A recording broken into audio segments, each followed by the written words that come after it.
Good afternoon. Welcome to Out of This World, in case you didn't know where you are. This is the clinic where we're going to talk about how to teach general music students about one of my favorite pieces of music, the Planets by Holst.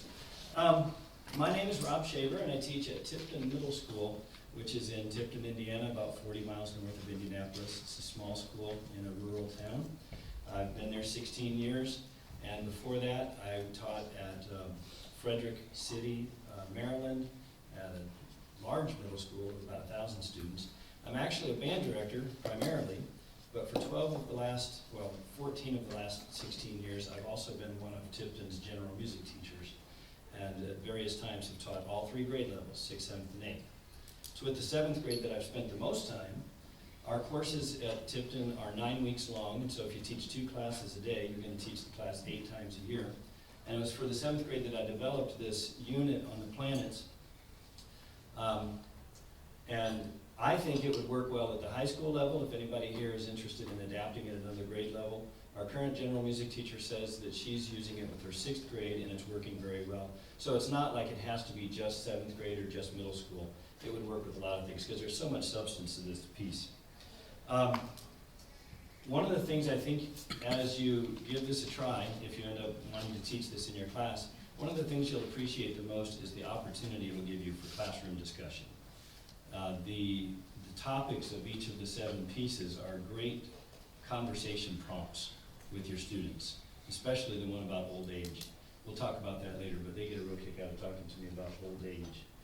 Now, when you're working with middle schoolers on this, I think it'd be best, I'm just giving you a little preview here before we actually jump in, but if you want to plan a unit around this, I would say plan about a 7-day unit where you're going to teach one of the pieces each day.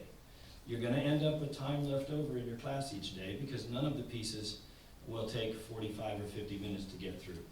The shortest one is around 4 minutes long and the longest is around 9. The discussion with your students will determine then how long the actual class time you devote to it is. So I have always taught this in conjunction with another unit. You could choose almost anything. They don't have to be related. I would always teach this with my rhythm unit. So we do our part on Holst, and then we do some rhythm counting exercises and note values, whatever. But you could do it with anything. One of the goals that I have when I teach this, I'm going to go ahead and go to the next screen here. The ultimate objective, I'm not going to give you a whole list of objectives. You can figure a lot of those out yourself, I think. But the ultimate objective for this, for me, has been to teach students that great music is no accident. As I've listened to this piece now 50 or 60 times, all 7 parts, I've come to realize there's a whale of a lot more that went into writing this piece of music than I thought. For much of the history of this piece, people have regarded the planets as kind of in the category, I think, as light classical music. And even though it's one of the most popular pieces Holst wrote, it is not light classical. Turns out there's a lot of thematic material that carries over from one piece to the next. And if you make the mistake of thinking that any one piece is just its own piece, it's not a bad mistake. Any of the pieces are great to listen to. Entertaining, enjoyable, exciting, thrilling, relaxing, peaceful, sleepy, whatever. But it's the 7 pieces together that I have come to find out have some amazing connections and to form an overall structure that by the end of this presentation, I think you'll be excited about sharing with your students.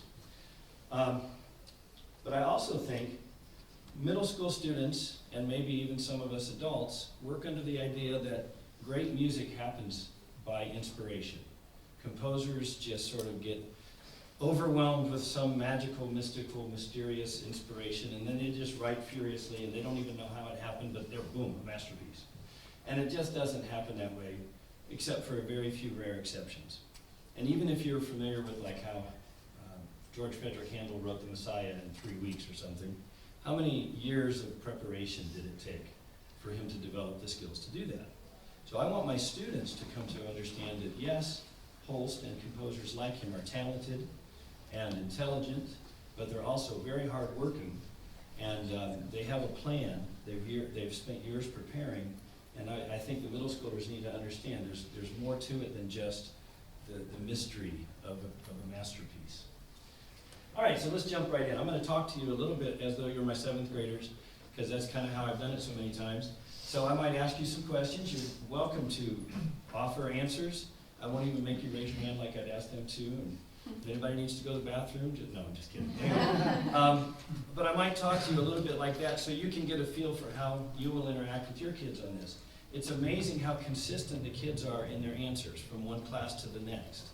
You ask them about Mars and say he was the god of what? And there's always somebody who knows the answer, at least at our school. So I'm pretty sure that's going to be true everywhere. So we're going to jump right in. On day 1, you're going to need to provide some information as an introduction to this piece. So of course you're going to tell the students it was composed by Gustav Holst. I always like to ask them, based on Holst's name, what country do you think he was from? A name like Gustav, you would expect perhaps Germany, and some of the kids will guess that, and then they'll guess things like Sweden and Africa something, and then, you know, they're always wrong. But sooner or later I tell them, oh no, he was born in England in 1874, and he died in 1934. So a little math question then, how many years did he live? Somebody's always so smart and says 60. Now when you go to give them your quiz, this is the funniest part. You'll say, tell me the years he was born and died, and somebody will write down 1834 to 1974. Happens every time. And then I actually have had more than once somebody write down he lived from 1934 to 1874. And I'll write some note on there about how that's possible. I don't know. But I say, they're very predictable about this stuff. So, he lived in England. His music was from, and this is information I like them to know, because we'll talk about this more later in the 9 weeks. He lived, his music was from the 20th century time period, which we sometimes call the contemporary or modern time period, but it's the 1900s, from the first half of the 1900s. And this piece specifically is an example of descriptive music, which I give them the definition of music that describes a person, scene, or an event. Now that's not to say that the planets is programmatic. I don't believe it is. I haven't found any storyline or plot that you would follow through any of the pieces, although if you're creative, you could come up with a story for a couple of them. But I'm not aware that Holst had any of that in mind, and I've done a little reading on him. I've found no reference to any storyline. I think instead he was describing personalities or perhaps scenes as though you were looking at a picture. If you've ever listened to Mussorgsky's Pictures at an Exhibition, he was inspired to write each of those from a scene on the wall, not from a book that he read or a movie that he might have, well, they wouldn't have those back then, but anyway.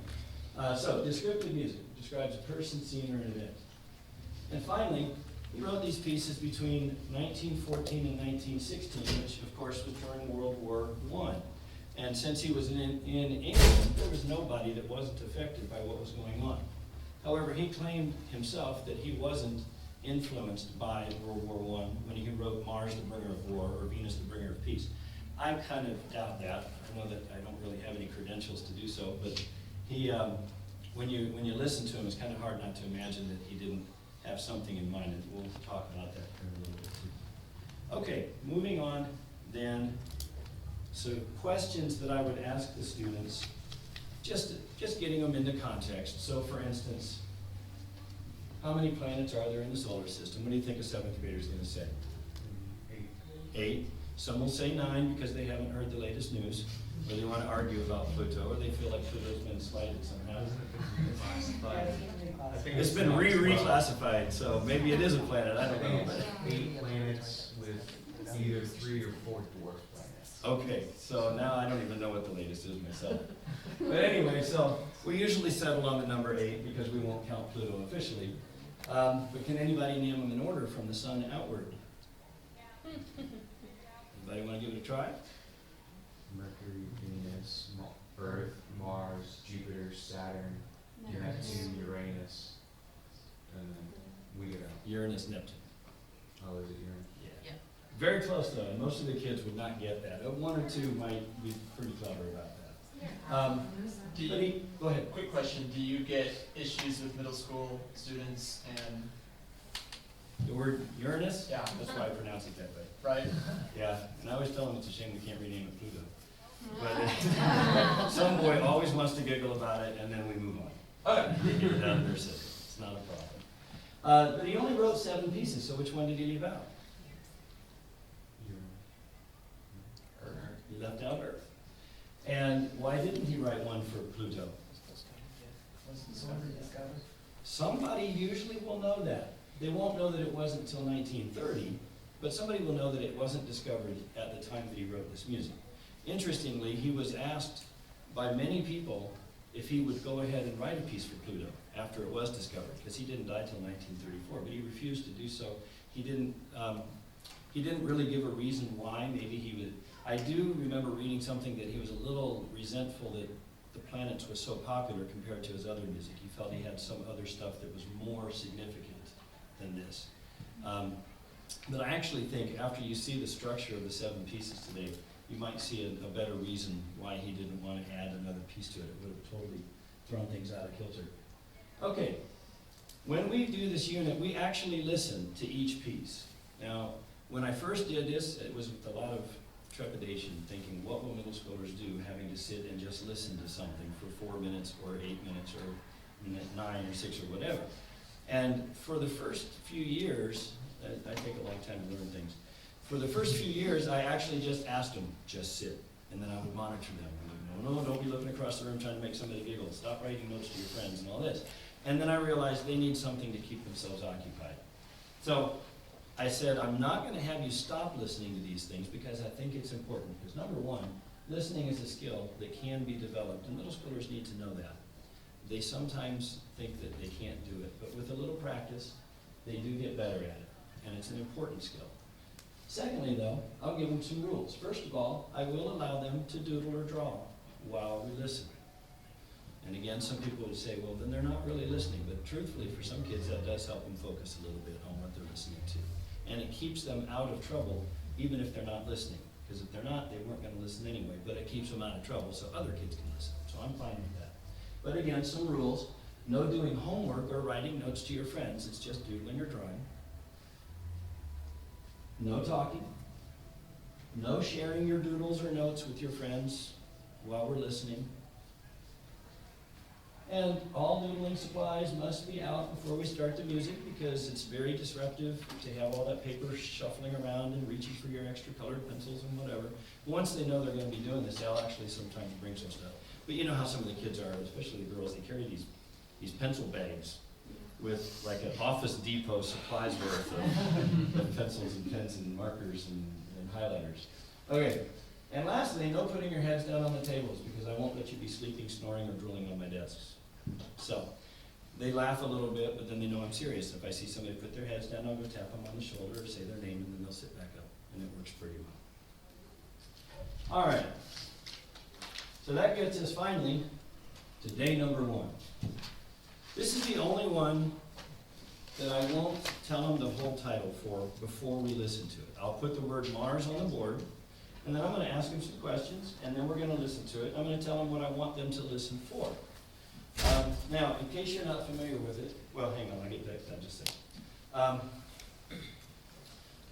I like to tell the students that, of course, the planet's Mars, but I'm not going to tell them what it is because this is one of the most obvious ones of the whole set.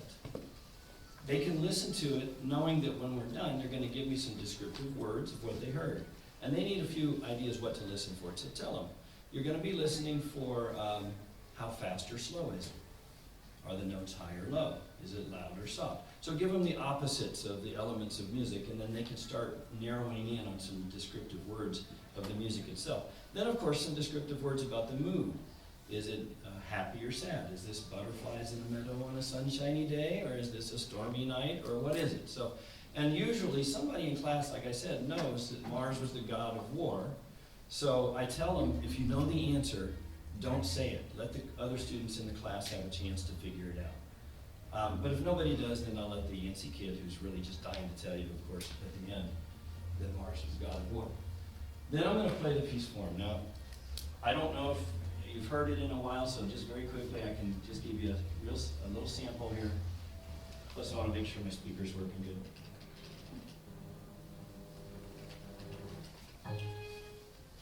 That's not any music. Okay, that's the best we can do. Does this sound familiar to you? Okay, so you can imagine, this is one of the ones the kids like the best. move on. After listening,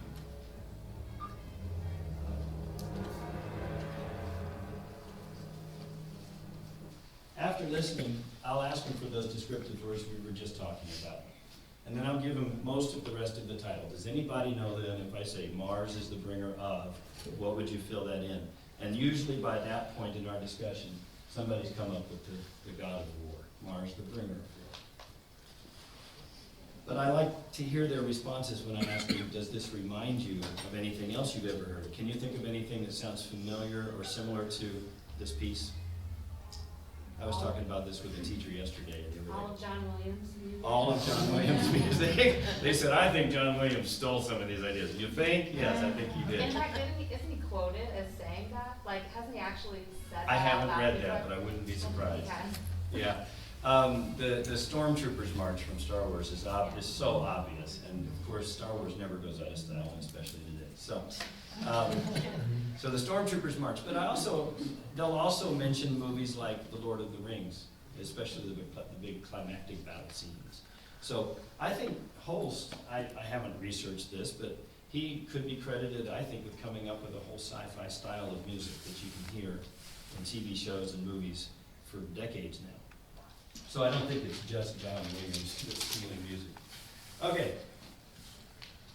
Before we finish with Mars, I want them to understand the significance of the number 5 to this first piece of the collection.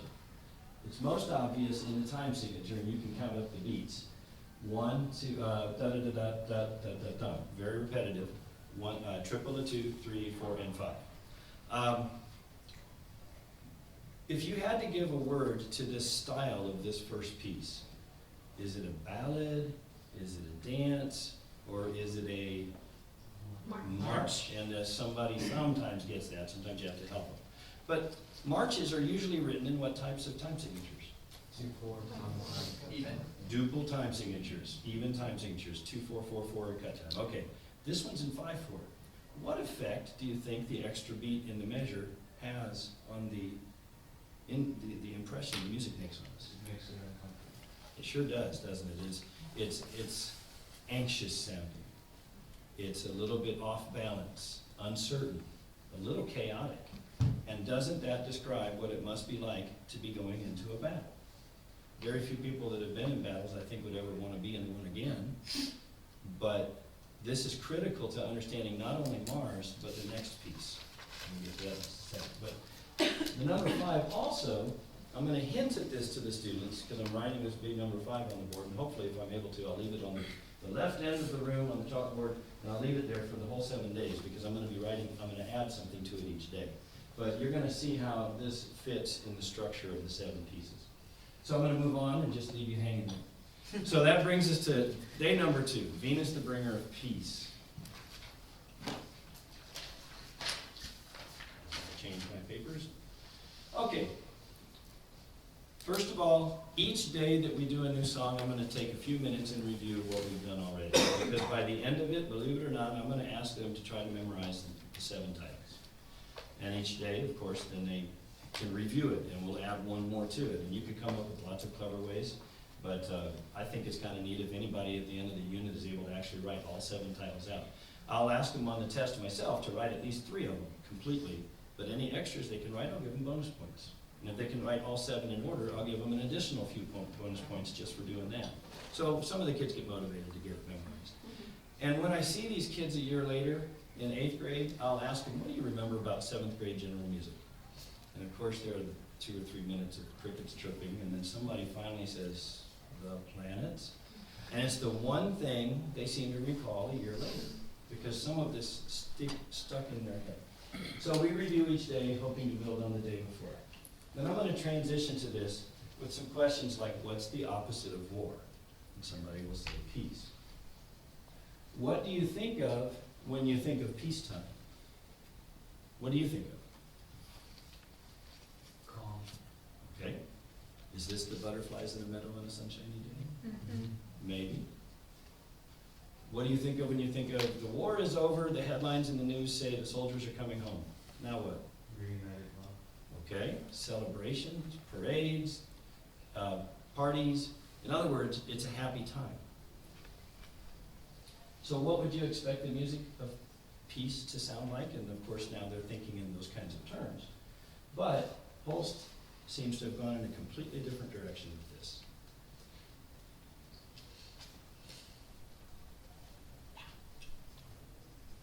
I'm going to get back to that 4 notes in just a minute. This will end up being one of your most interesting conversations with the kids, because it'll give you a chance to ask them some questions like, do any of you have relatives who have been in the military? Or any who have been in wartime military? And a few of them will even be able to recall a great-grandparent who was in World War II. There are fewer and fewer of those veterans around now. My grandfather is 92 and he was in D-Day.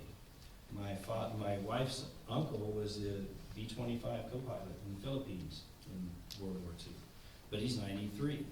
So there are few of these left. I've never taken the opportunity to do this, but I would say you might have a neat experience if you were to invite a veteran of some conflict to come talk to the kids, if they're willing to do that.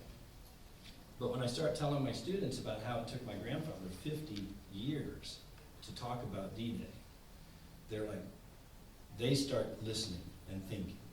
And they start thinking then, what is it like for the soldier coming home after the parades, after the celebrations and the parties? Now I've got to get back to work and normal life and take care of a family. And I think that's what Holst was thinking. These 4 rising notes, I've come to believe, are somebody asking a question. You may think, well, how do you know that? Well, I'm just guessing. But I think it makes perfect sense, and you'll see why. So if you go to McDonald's and somebody says, may I help you? And you say, I'd like a cheeseburger. And they say, would you like fries with that? And you say, yes, I would, or whatever. And what's happening with your voice as you ask a question? At the end of the question, your voice goes up, but when you give an answer, your voice goes down. I really think Holst started off this. I hope you'll be able to hear this on this dinky little speaker.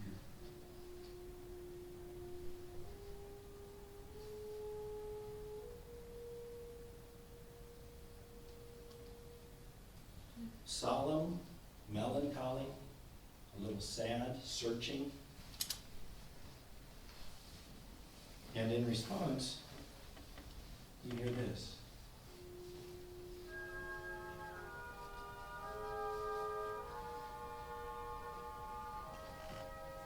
I believe it's Venus bringing an answer. But what's the answer?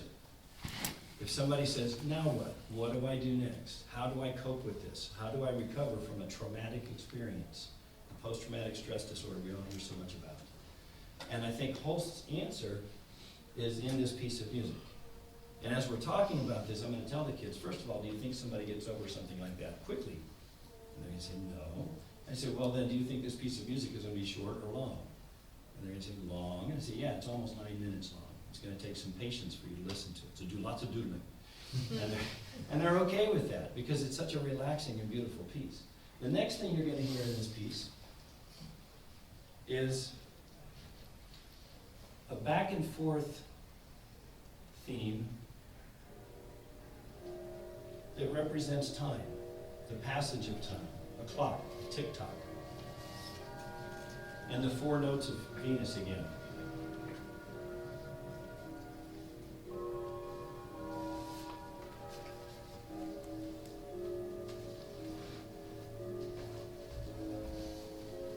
And that, I mean, it goes on, I had quite a bit of that clip in there, but it goes on just like that. And then you hear the 4 rising notes and the 4 descending notes again.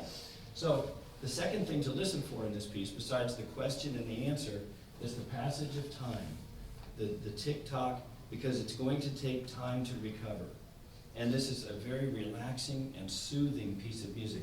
And if you listen to the whole thing, you're going to be struck by how the end, there's this transition from mournful and sad to certainly not celebratory, but perhaps hopeful, and a resolution. Now, Venus contrasts with Mars, and they need to recognize how it's something different. We can't just do the same thing. If we do every song as fast and loud, then it gets boring. So this contrasts with Mars because Mars is loud and uses lots of brass and percussion. But Venus is soft and gentle and uses woodwinds and strings like a harp. And then in this section, for instance, the harp is playing these 16th notes. When I listened to it the first 25 times, I just thought it was a nice, pretty little 16th note thing, and I started thinking about it. And it's those 4 rising notes over and over. And the pendulum, you hear the time over the top.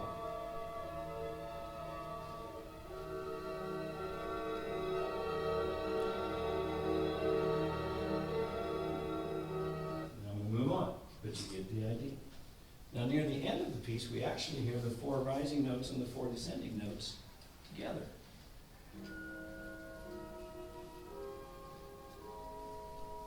Like somehow something's been figured out. And you can speculate what it is, but I think Holst knew what he was doing when he put this together like this. It's not programmatic, but it's certainly descriptive. That brings us then to day 3, and again, start each day with a review of the day before.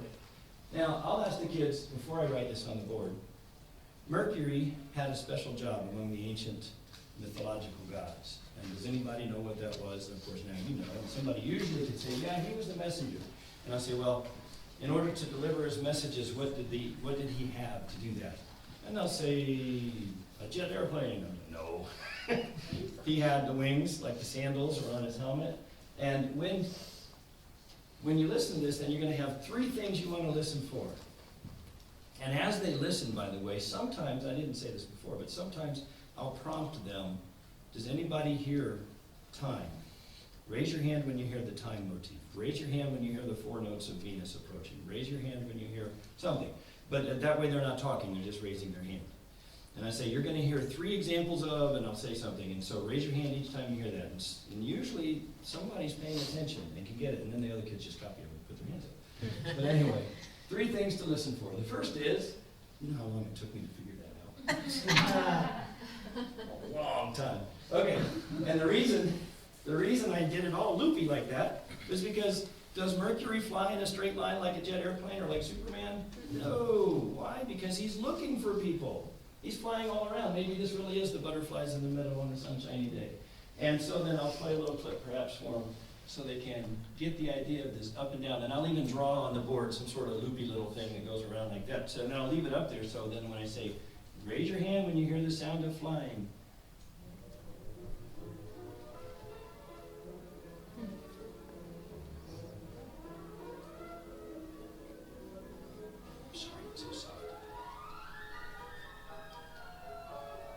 So it goes like this for a little while. The second thing to listen for, and it took me a long time to figure this out. Oh, you like my flashing Morse code? Yes. Okay, he puts not actual Morse code, because when I figured out that he was imitating Morse code, then I tried to figure out what he was saying. But it's just the same repetitious rhythm. And you're going to hear it in high strings, and you're going to hear it in a tinkling bell, and you're going to hear it in a timpani. But it's sound of Morse code. So we can take a second and ask, what's Morse code? And usually somebody knows. It was invented for radio communication as a code of dots and dashes. So on the board I'll draw dot, dot, dot, dash, dash, dash, dot, dot, dot. Does anybody know what that means? Does anybody know what that means? SOS. SOS, right. Does anybody know what that, why would, okay, what's it for? An emergency, right? And somebody will say, it means save our ship or save our souls. And I'll say, I looked it up on Wikipedia because I'm smarter than you know. And I say, it actually didn't mean anything. It was just a standard code that you're going to use for emergencies. And then people attached meaning to it. But that's fine either way. Does anybody know the first time it was used in an emergency? Some middle schooler always knows it was when the Titanic was sinking. Yeah. So then they go, oh, and now they're listening. So they're paying attention. They're learning a little history going along with their music. And here's the sound of this. This is one example.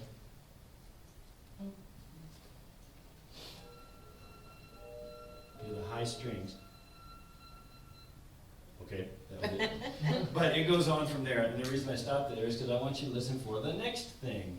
The 4-note descending Mercury motif, because I believe there actually is one. And when you go through these pieces, you're going to realize, oh my gosh, almost every piece has a motif. The only one I can't find one for is Mars. But we'll talk about that later. Okay, here's the sound of Mercury and the Morse code together.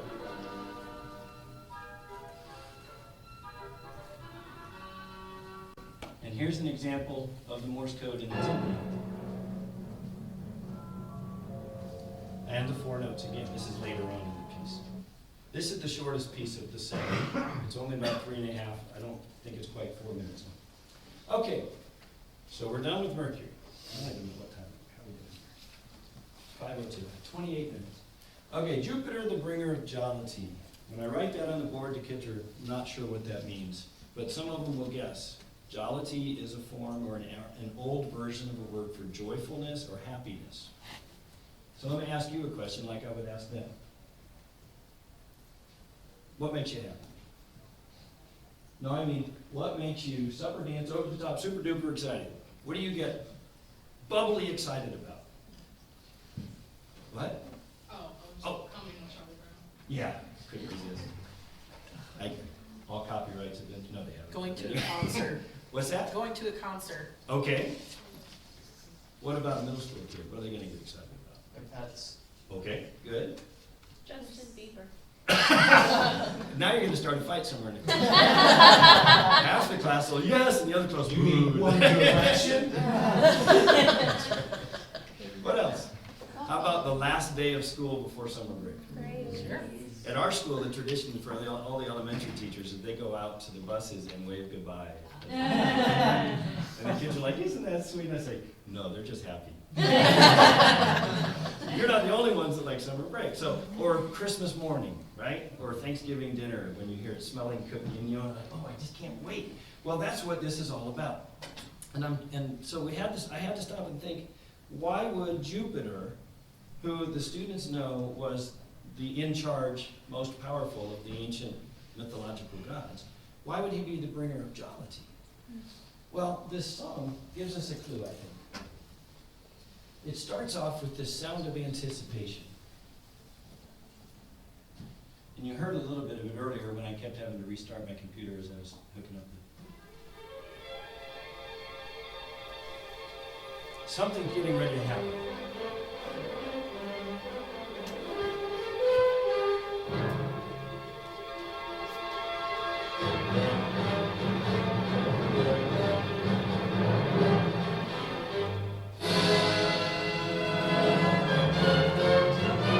Okay, so the sound of something exciting getting ready to happen. The best picture I can come up with, and it's maybe not a good one, is of Santa Claus getting ready to come out of his workshop to load up on the sleigh to take off and deliver all the presents, and all the elves are like, oh boy, here he comes, here he comes. And it's sort of what this is like, to me anyway. And then I want you to take a look at the first 3 notes, minor, third, major, second. Just keep those 3 notes in that interval set in mind, because it's not an accident. Now, in this introduction of the piece, when he actually shows up, you're going to hear a 3-note rising motif. It sounds kind of like this. You may think, oh, I'm nitpicking, taking just 3 notes, but oh no.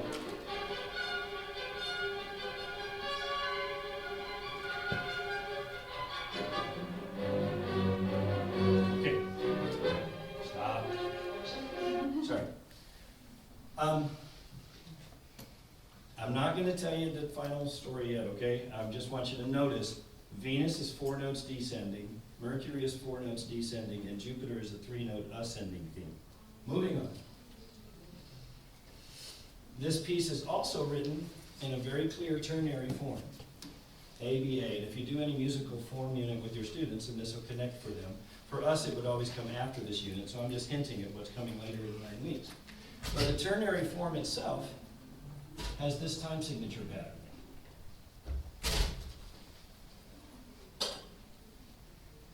Now, that's completely palindromic. And I looked up the score and I studied it, and it's all just like that. And it's pretty evenly divided too. 2-4, 3-4, 2-4, 3-4, the big middle section, and 2-4, 3-4, 2-4. Now, the question is, the middle section sounds different. It's calmer. It's not fast and excited like the first time, the first jollity sound, joyfulness or happiness. So we're going to have a conversation in the class about, well, what kind of joy or contentment could that be? And it might go with how you feel after you've consumed that giant turkey dinner at Thanksgiving, or after you've opened all those presents, Or when you're sitting by the fire and it's cold outside and you just feel contentment. You're settled and satisfied. It's a different kind of joy, and it's one of the most beautiful pieces or melodies I think ever written. But here's something even kind of cooler about it. Look at the first 3 notes of the first section melody. Notice the intervals.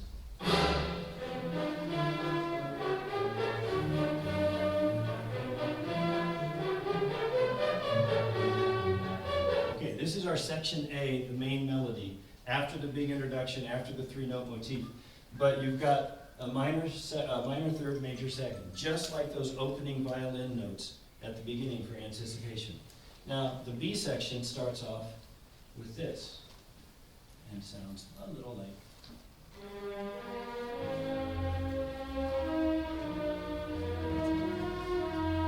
And if you're familiar, you know how this goes.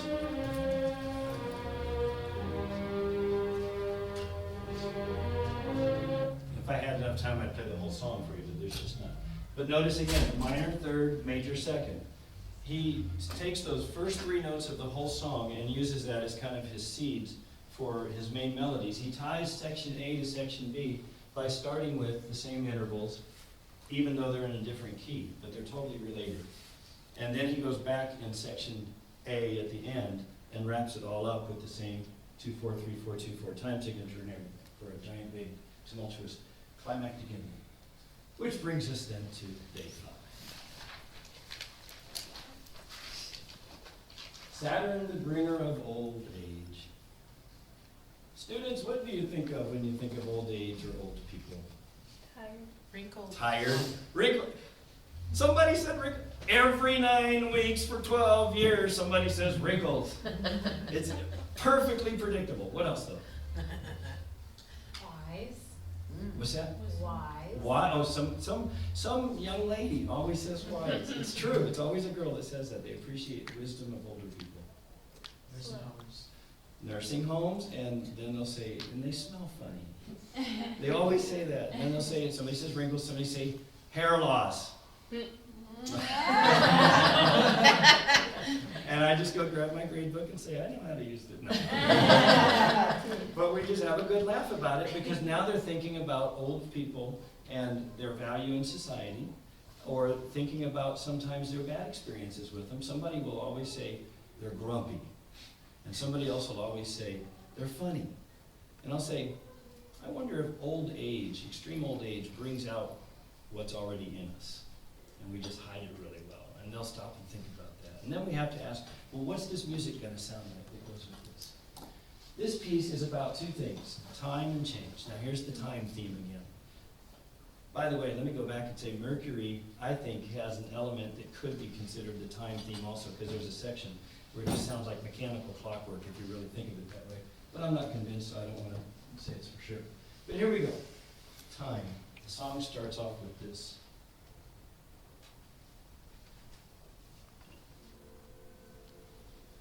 But now it's much slower than the first time. But you can't ignore the back and forth. And then underneath that, here comes this creeping melody, and you want to take note of the intervals. An augmented fourth, and a minor second, yeah. Wait a minute, go back. Sorry, we didn't get to hear the creeping sound.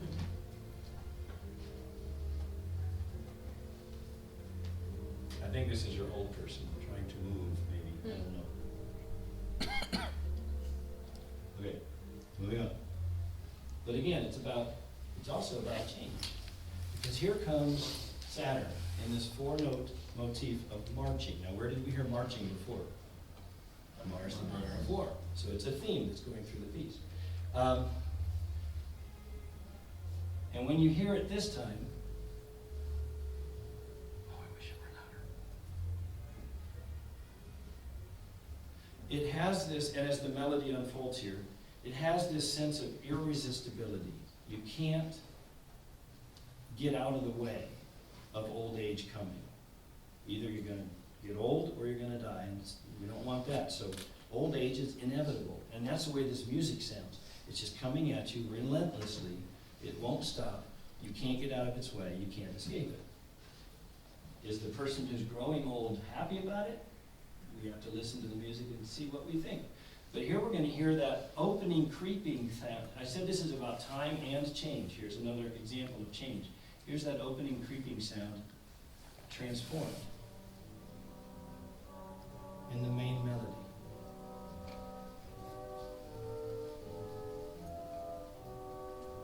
Hear the marching underneath.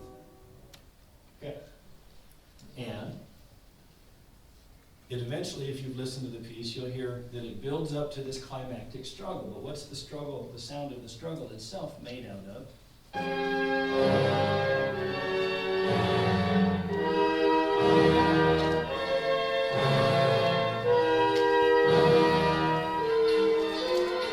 Back and forth. Oh, that stopped too soon. But this person who's growing old or is perhaps approaching death does not go willingly. They fight all the way. But that's not the end of this story. Because you're going to hear the four-note motif transformed. Again, it's about time and about change. Here's one sound.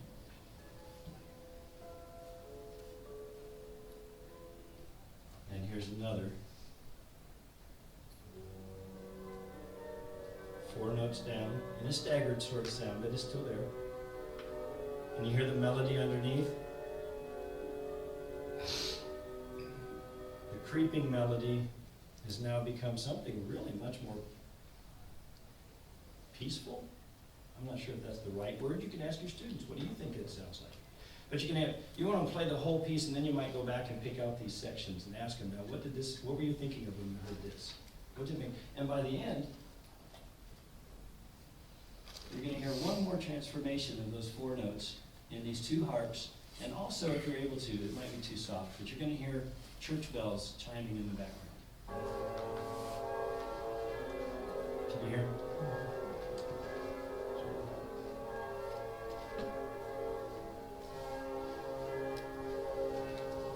And that main melody again. Totally different sound from that struggle. So, what do the church bells signify? You know, the students have various different answers. We never really, and I'm fine with leaving it as, I don't know exactly. Perhaps it does mean it's somebody's funeral. So perhaps it means moving on to the next life. I don't know. But this is just a little recap then of what to listen for. If you've got it, we've got time, that creeping sound, the marching 4-note motif that's descending, struggling, the transformation, and those chimes or church bells, whatever they mean. But this is a lot for the kids to try to listen for through this almost 9-minute piece. Interestingly, Holst said this was his favorite of the 7 pieces. I don't know, he didn't say why, but he just thought this was one of the most interesting for him. Okay, I'm gonna check my time and make sure we're doing okay. It's 5:15. Okay, we have 2 days left and then a recap of the whole thing, or really kind of a bigger picture. Uranus the Magician. What do you think of when you think of magic? What's the coolest, oh, by the way, this took me a while too. What's the coolest magic trick you've ever seen? Cut the lady in half. Yeah, that's always fun. What else? Card tricks, pull a rabbit out of your hat, and all that. And I'll say, you guys know all of that that we call magic isn't real, right? It's illusion. Holst was thinking of a magician with supposed real powers, like a sorcerer or a wizard.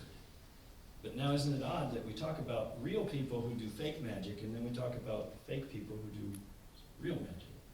Wait. But they always kind of sit there and ponder that a little bit. What we think of in our world of fiction, like Albus Dumbledore or Merlin the Magician. So, 2 words I'd like to use to describe this piece. The first is powerful.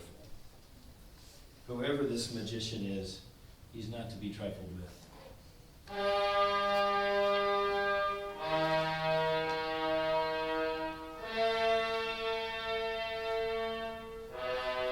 Same 4 notes. Same 4 notes. Okay, so he takes those 4 notes. But now this isn't a strictly descending 4-note theme, is it? Or is it? Wait, we'll see. Let's go to the second word. He's quirky, he's weird, he's strange, he's just a little bit off beat. Now, why would I use that? Because of those 4 notes we just heard. Compare this 4-note motif to Venus, Mercury, and Saturn, all of which were 4 strictly descending notes. Here we have ultimately descending the high note, first note and last note, but the 3rd note is out of whack. Something's different about this guy. He's an oddball. He just doesn't fit in. You can hear it in the music. And this 4-note motif comes back again and again in the music. So you're going to want to listen, for instance, to the sound of our magician perhaps skipping along. And it's made of the same 4 notes.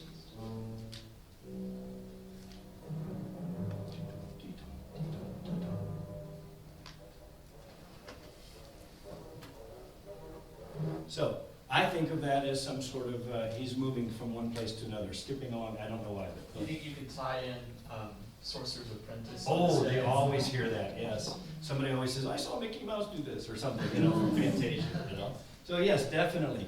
And again, I think Holst was an originator of a style of music that I'm not aware of before this piece. So he in a way, was an innovator in describing. But anyway, yes, you're right. Next, I love the sound of these sparkles right here. I think he sort of waves his wand and something happens. Right. And there are those big 4 notes. And the skipping again. But I want you, especially if you can, to take a second. I didn't realize this till I actually looked at the music. Even the sparkles are made of the 4 notes. Except it's very fast. Yeah, I mean, this is no accident. Remember our big objective. Great music is no accident. Holst knew what he was doing when he constructed this piece.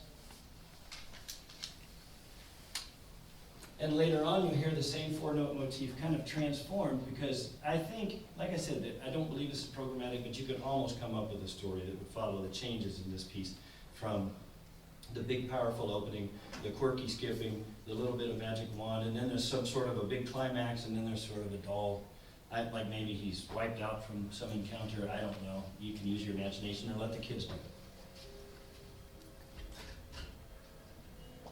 Same 4 notes, just a whole different sound. Okay. And that brings us finally to the last one. I'm sorry that I have to move so fast. But Neptune the Mystic may be the most interesting of all. And yet at first it was one of the least interesting to me. It took me a while to kind of understand this piece. But let's talk about the word mystic, because they won't know what that means. But focus on the M-Y-S-T. It's the same root as what other words that we know? Mystery or mysterious. So this is about something unknown we don't understand. I don't usually, in fact, I never have gotten into the idea of a horoscope with the students. I'm not myself a subscriber to the ideas, but Holst, at the time he wrote this, was fascinated with the horoscope and the zodiac and the meanings it had for the gods. And I read that later on in his life he came to think it was all just a fun and games kind of thing. But he did have some effect, that did have some effect or influence on his thinking about this. But the mystic is one who's interested in the mysteries around us we can't understand through the use of science and logic. That's probably the best way to describe it. So he's not asking, why is the grass green and the sky blue? He's asking deeper questions of life and so on. When you listen to this piece, when I said this is kind of the originator of sci-fi music, I can hear a lot of some of the original Star Trek episodes in the background music. There's this sort of, it's just hard to describe it, it's that mystical sound, I suppose. Okay, so, oh, that was cool too. I'll have to go out. I'm just appreciating my handiwork. Anyway, see, great PowerPoint presentations are no accident.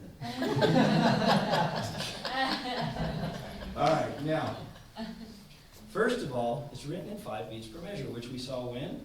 Mars, the bringer of war. Secondly, every one of these pieces contrasts with the one before it, but also they contrast with their opposite end of the spectrum. So Mars contrasts with Venus, but Mars also contrasts with Neptune. Venus contrasts with Mercury, but Venus also contrasts with Uranus. And you can work your way into the middle. So this contrasts because it's using, unlike Uranus, which uses a lot of brass and percussion again, uses primarily strings and woodwinds, and also makes use of something that at the time was revolutionary, I believe, A women's chorus was, this is actually, he actually had this typed into the original score.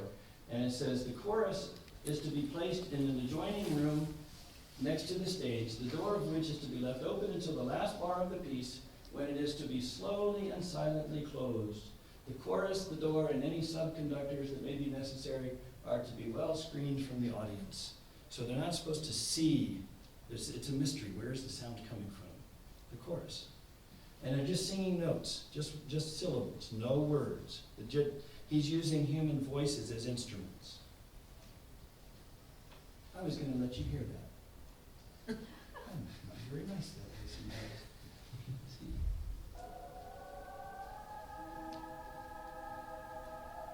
And what effect does this create? Assumption. Yes. Also, something ethereal. When I like to think of floating through space in a capsule, just looking out the window, and just this big open silence, with an occasional something troubling along the way. Just a little bit. Nothing ever scary, but just a little bit, just a little something. Okay. Now, Neptune is unique, I believe, among all the 7 pieces. Mars, Venus, Jupiter, and Saturn bring us something, whether it's those 4 things, war, peace, geology, and old age. When it comes to Mercury and Uranus, we're going to go along with them and observe what they're doing. In fact, even in their titles, Mercury the winged messenger, Uranus the magician. But with Neptune, we got to go looking for them. We have to search. They're not easy to find. You don't even get to the 5-note rising motif that represents Neptune till over 4 minutes into the piece. And it sounds like this. Oh, if I can find my...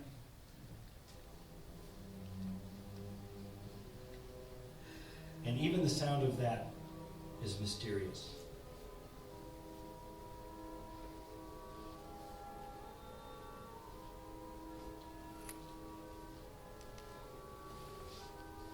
Notice also the sense of, I'm going to move on right here. The sense of time, uh-oh.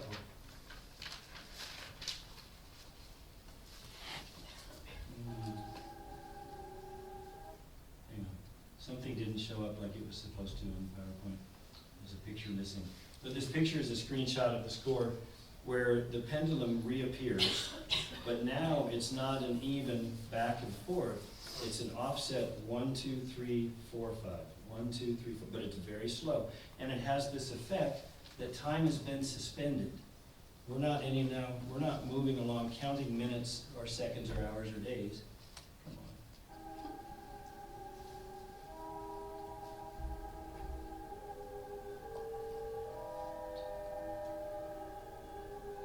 So it's like once you have found Neptune the mystic, you're just kind of caught in this sort of static moment that just suspended. Time is suspended. And then as we move towards the end of the piece, it becomes very dreamlike with that chorus ending that I described. I'll never be able to do it justice on the speaker, but when you listen to it on the recording, the kids are often interested to try to figure out when did the song actually end. It fades out so gradually that you're left thinking you can still hear the notes. Mm-hmm. And then you're sure it's not, and you sort of wake up, and it's like, was I actually there? And it's the whole effect that he was trying to create, this mystery. You've been caught away to something for a short period of time.